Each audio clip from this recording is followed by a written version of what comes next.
Hey guys, and welcome to the Working Money channel. So we got Bitcoin on the daily here. I mean, admittedly, Bitcoin taking a turn for the worse. Bitcoin right now trading at $46,800. Nevertheless, we are still holding critical support. All right, this is good. We did wick down to 42,100 if you guys do not remember.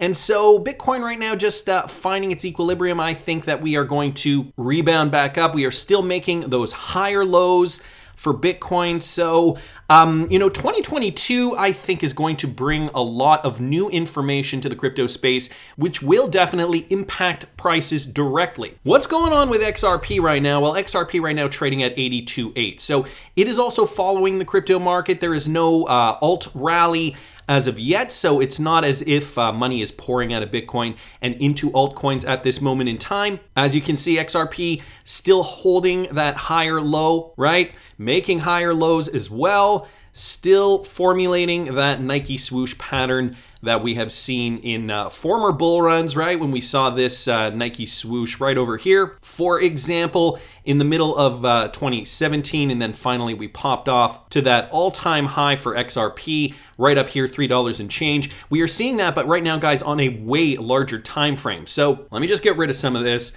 Let me put it back on auto, zoom in on XRP here. And so this level of support going to be very, very important for XRP. Of course, as I mentioned before, though, we have not seen Bitcoin get up past the 0.702. So we haven't really even seen many other altcoins rally. So, taking a look just at the entire crypto space, just as a snapshot here, Bitcoin's down, but also Ethereum's down, Binance Coin is down, Solana, Cardano, XRP, Luna, DOT, AVAX, Doge, Shiba, Inu, all these coins, guys, are in the red right now. So if I were to guess, we're just seeing a bit of a correction at this moment in time. Of course, there are other reasons for this. So Michael at Val5Links brought this to our attention. Raoul Pal believes institutions have finished taking profits as the year winds up. We got to remember, it is already December 29th.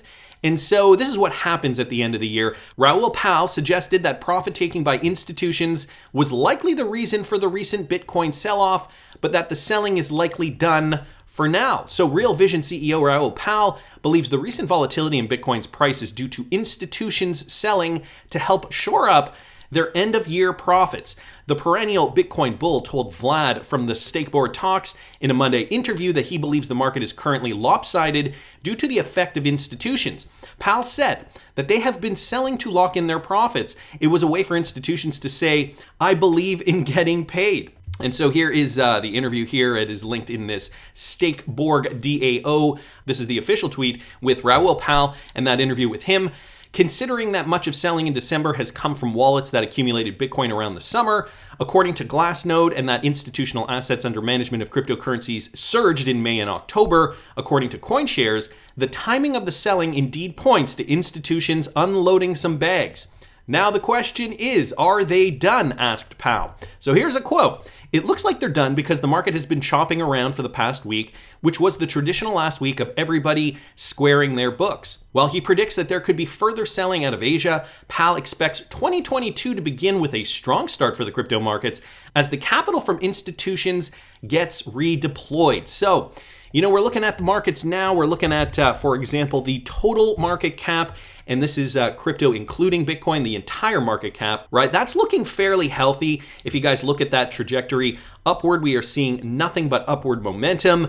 And we got to remember, guys, we did see, if you guys remember, we did see back in May, we did see this dip here, 56% for the entire crypto market before it pulled up past $3 trillion. Now, $3 trillion, that's the top up here. We have to remember that is a psychological round number for the entire crypto market. And so I think that for that reason, that is maybe why we saw a little bit of this pullback as well. We did try to make our way back up, but of course, this is the end of December. And so as Raoul Pal is saying here, profit takers taking profits, and we're seeing that in the price, not necessarily the price, but the total market cap value of all of crypto. So there are reasons for that.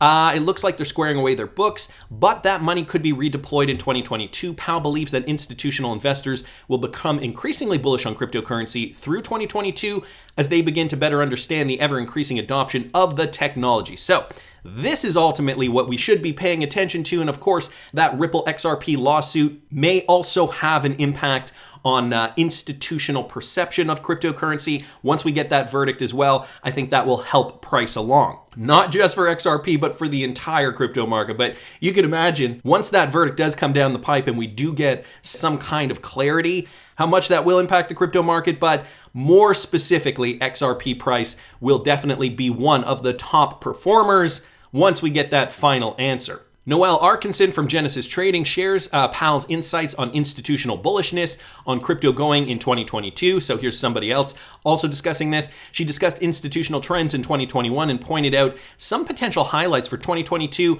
on CNBC's Squawk Box on Wednesday. The institutional growth over the past 12 months has been astonishing, and we're seeing strong signs of that accelerating through next year, both through direct investment and through investment in the crypto market infrastructure companies themselves. So much money is going to be poured into the crypto market, not just in cryptocurrencies, but the entire crypto market as well. The other thing I wanted to mention here, guys, was altcoins. And so I'm going to talk a little bit about altcoins. Actually, I believe it's mentioned in this article from Martin Volk. Arcane Research releases its crypto predictions for 2022. So not going to read this full article, but I will leave it in the description. First of all, Bitcoin will outperform the S&P 500 in 2022. Second prediction, which I'm not entirely sure of, XRP and Cardano will fall out of the top 10. Now, knowing what we know about XRP, knowing what we know about the SEC lawsuit, and how confident I think many of us are with regards to that outcome, I do not think XRP will fall out of the top 10. I mean, maybe if the verdict goes the other way. However, there's a lot of evidence suggesting that Ripple and XRP will come out of this gloriously and victoriously. Alternate layer ones will continue to outperform Ethereum. So just some other topics here. Traditional gaming companies will increasingly add NFTs, as we're seeing NFTs becoming more popular.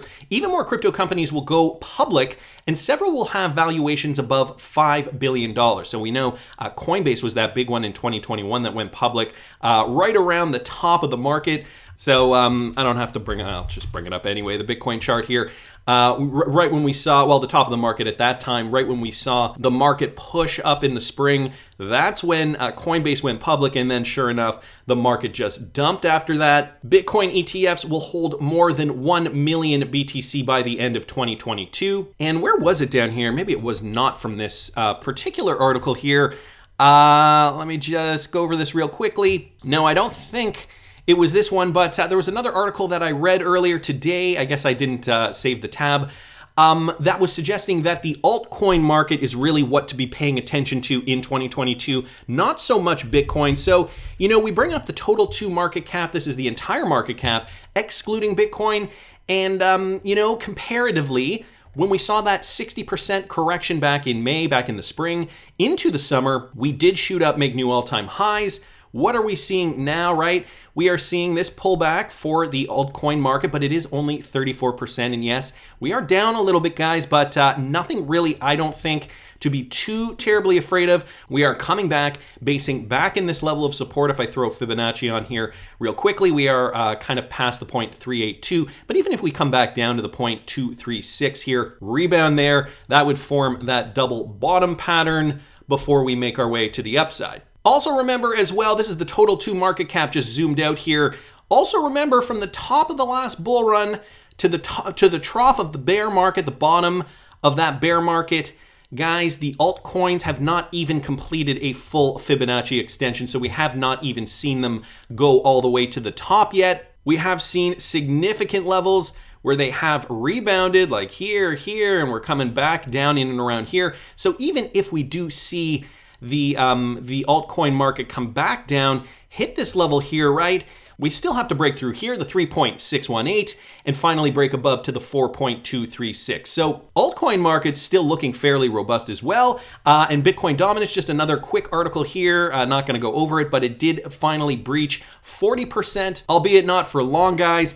Let's just look at Bitcoin dominance real quickly here. Bitcoin dominance did fall below 40% temporarily, but now we're back up above 40%. We're at 40.01%. So still holding that level, just kind of going slightly below that level, but ultimately nothing too critical to suggest Bitcoin losing its dominance at a fast pace, which in turn should suggest that altcoins will fly higher. So guys, we're just not there yet. I know we're kind of hoping we could time it with the end of the year or whatever, but really, we're at the mercy of the market. We are still in this thing. It is still going to be living and breathing. Altcoins, I think, will have their day in 2022. But until then, we've got to hang tight. Keep an eye on Bitcoin, the king coin, of course, and just keep paying attention to those price sell-offs and those targets that you guys have in your cash out plan, if you have one of those. I know I've talked about this Excel spreadsheet on the channel in the past. This is something I've created for you guys, and there are links available in the description of the video. It's a free download,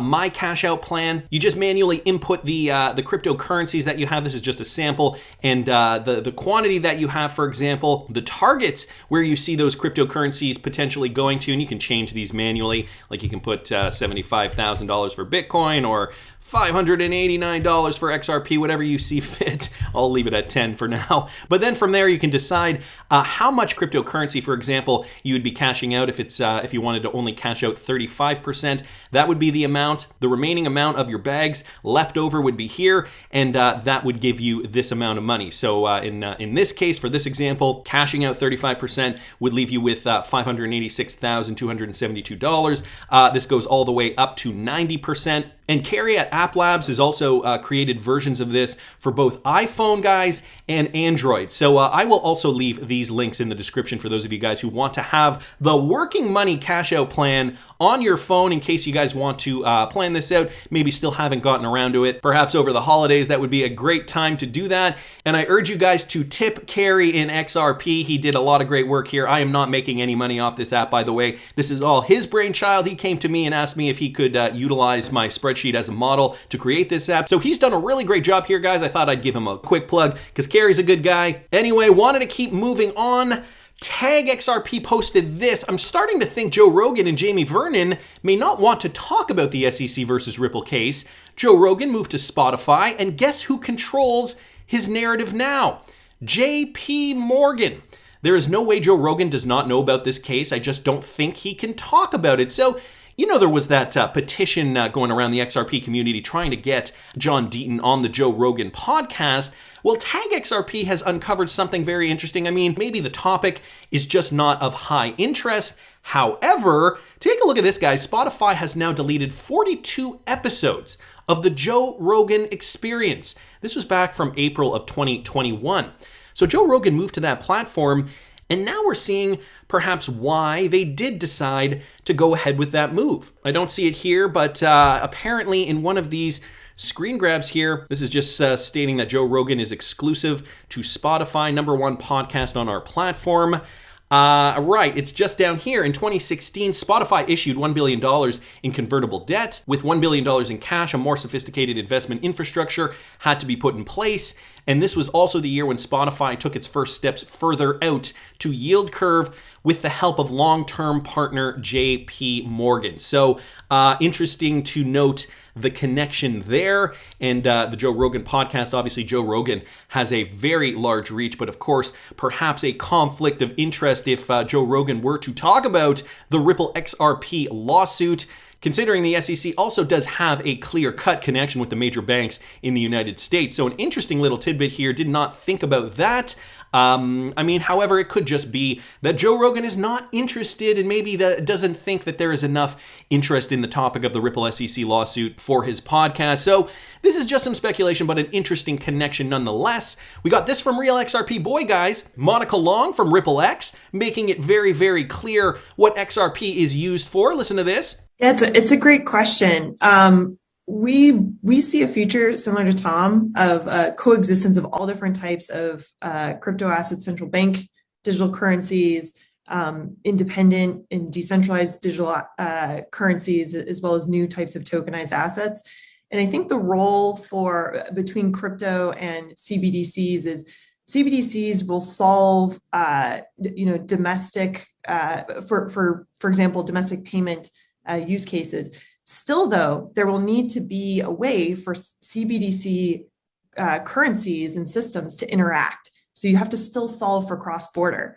And I think that's the opportunity for crypto. Actually, that's something that in Ripple X we're starting to work with central banks on is interoperability use cases where they use XRP as the settlement asset between CBDCs. So yes, that's our point of view. Monica Long from Ripple X obviously giving this panel the quick, brief overview of why XRP is going to be useful and central for this exchange of value with regards to CBDCs. You can see Patricia Haas Cleveland over here sitting in front of a backdrop. I don't know if you guys can see that, the OMFIF. And so, for those of you guys who do not know, they are the official Monetary and Financial Institutions Forum, an independent think tank for central banking, economic policy, and public investment, providing a neutral platform for public and private sector engagement worldwide. With teams in London and the US, OMFIF focuses on global policy and investment themes relating to central banks, sovereign funds, pension funds, regulators, and treasuries. Global public investors with investable assets of $39.5 trillion are at the heart of this network. So, an influential organization there. Some other heavy hitters here on this panel as well. So with regards to that, I also wanted to bring this to your attention, guys, from about a year ago, from a BIS panel. Economic advisor and head researcher Hyun Sung Shin was also talking about CBDCs. Listen to this. On the other hand, retail CBDCs may represent a more far-reaching change in the nature of the relationship between the central bank and society. For instance, depending on how the CBDC is designed, there will be some kind of ledger that keeps track of transactions so that the central bank can honor its obligations to the rightful owner of the CBDC. In such a setting, safeguarding personal data would present new challenges. So just as an overview, in June of 2020, discussing the notion of CBDCs, of course, Ripple already partnered with many central banks around the world. At that time, they had already released the news that they were working on a private ledger solution for central bank purposes. And then there's all this information too, just talking about Ripple's XRP, an interview with David Schwartz here. David Schwartz did say, I don't think there is going to be one world fiat anytime soon. So even with stable coins, there will be a lot of them to make liquidity between CBDCs, other stable coins, and the new tokenized asset classes, securities, and DeFi. There's room for a neutral, jurisdictionless asset. So that was just one of the statements he made. I think lots of digital and fiat assets will compete to play that role, and there is room for more than one.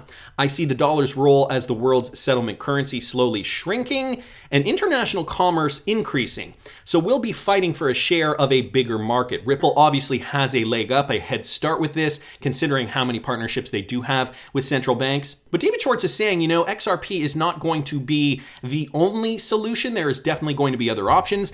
Just down here, XRPL has asset issuance built into the protocol. Issuance, authorizations, payments, settlements, and exchange are all native operations with simple APIs. Issued assets can represent fiat currency, securities, or anything else of fungible value that works like a currency. And then finally here, he says the XRP ledger can't handle all the world's payments, and I'm not proposing a one network solution. That's totally unrealistic. People want different things and have different problems. So he's even saying, you know, the XRPL is not going to run the world, but XRP can be the hub or backbone that provides the vast international settlement piece. That is still huge when you consider how much money runs internationally and settles internationally. He says it won't solve the last mile problem, but will help with interoperability and concentrating liquidity to enterprises and concentrating liquidity. So enterprises don't have to keep funds in every payment system. That is what Ripple is focused on, and that is obviously what we're seeing Ripple do today. Also here, just some more information, just talking about Ripple, what they do best. And just down here with regards to CBDCs, I just want to focus down here. CBDCs offer benefits that fiat currencies do not. We believe there is a place for reliance on both physical and digital currency, and use of one need not preclude the other. That said, digital forms of payment offer unique benefits that fiat currency does not. Specifically, unlike cash, a CBDC could enable micropayments or otherwise be programmed for specific uses to support government aims or macroeconomic policy, such as delivering targeted financial stimulus support to individuals and businesses. CBDCs used for this purpose could be time-bound, made region-specific, or linked to specific industries to stimulate customer demand and support key industries and policy outcomes like the green economy or decarbonization. So this is just kind of an application statement, a paragraph with regards to the CBDCs and applications after discussing how beneficial XRP and the XRPL will be with regards to CBDC statements. I mean, we know a lot of this with regards to Ripple and XRP and how they've created the private ledger, so on and so forth. So I didn't want to go over that, but I will link this in the description, guys, for those of you interested. This was released in October of this year. So more great information here from Real XRP Boy. Wanted to thank him for posting that. And did you know that HBAR, Hedera Hashgraph founder, Dr. Lehman Baird, also put in his 2 cents with regards to the Ripple XRP lawsuit? This one from Noti Crypto here on Twitter. HBAR on the Ripple XRP lawsuit, they are optimistic on clarity and don't expect regulators to kill the golden goose. We'll listen to what Dr. Baird had to say right over here. Asking you to predict the outcome because, of course, my guess, anyone's guess is as good as anyone else's guess. But what do you think the consequences for the wider industry will be, whether Ripple are found guilty or not guilty or whatever? I don't know if there's the right terminology, but... So, of course, for Ripple, I honestly can't guess. Who knows? No, yeah. And we'll watch and we'll deal with it. The industry as a whole is, of course, suffering from lack of clarity. I think we'll have clarity. I think we are going to get clarity over the next few years. Yes. We'll get clarity from regulators, and we'll get clarity from legislators. I think that Congress wants to give some clarity. Yes. And I think we're going to see that. And what I have heard over and over again, both from the regulators and from the government, the legislators, is that we do not want to destroy this industry. We do not want to impede this industry. No. This industry can change the world in a good way. Absolutely. We want to protect people from excesses and abuses in this industry, Yes. but we don't want to kill the golden goose. No.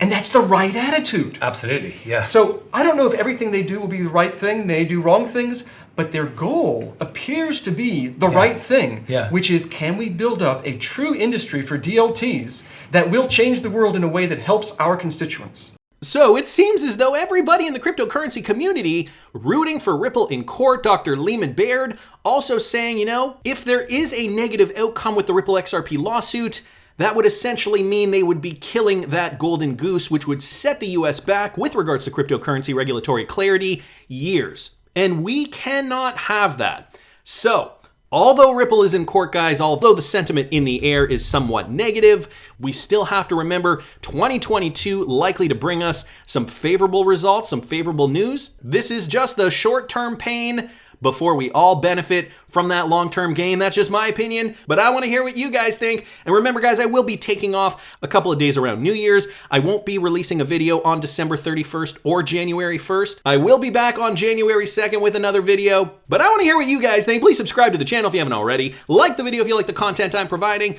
I always love hearing your comments. See you in the next one, guys.